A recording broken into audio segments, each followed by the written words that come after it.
অনেক বছর আগে একটি নির্জন গ্রামে একটি পুরনো জীর্ণ বাড়িতে বাস করত এক বৃদ্ধ দম্পতি। তাদের জীবন ছিল শান্ত, কিন্তু সেই শান্তি ছিল এক গভীর রহস্যে মোড়া। প্রতি রাতে অদ্ভুত শব্দ তাদের ঘুম ভাঙাত। ফিসফিসানি পায়ের আওয়াজ, যেন কেউ তাদের সাথে ঘরেই আছে। ঠাকুমা অনুভব করতেন কিছু একটা ঠিক নেই। তার মনে হতো অদৃশ্য কোনো শক্তি তাদের ঘিরে আছে, তাদের প্রতিটি পদক্ষেপ লক্ষ্য করছে। দাদু প্রথমে এসব উড়িয়ে দিতেন, বলতেন বুড়ো বয়সের ভুল। কিন্তু তিনিও রাতের আধারে একাকিত্বে এক অজানা ভয়ে কাঁপতেন।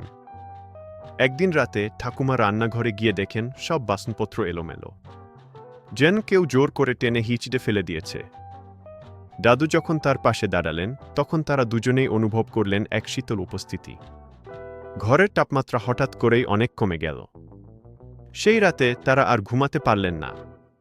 তাদের পুরনো বাড়িতে এক অজানা শক্তি তাদের সাথে বাস করছিল, যা তাদের জীবনকে এক ভয়ঙ্কর দুঃস্বপ্নে পরিণত করেছিল।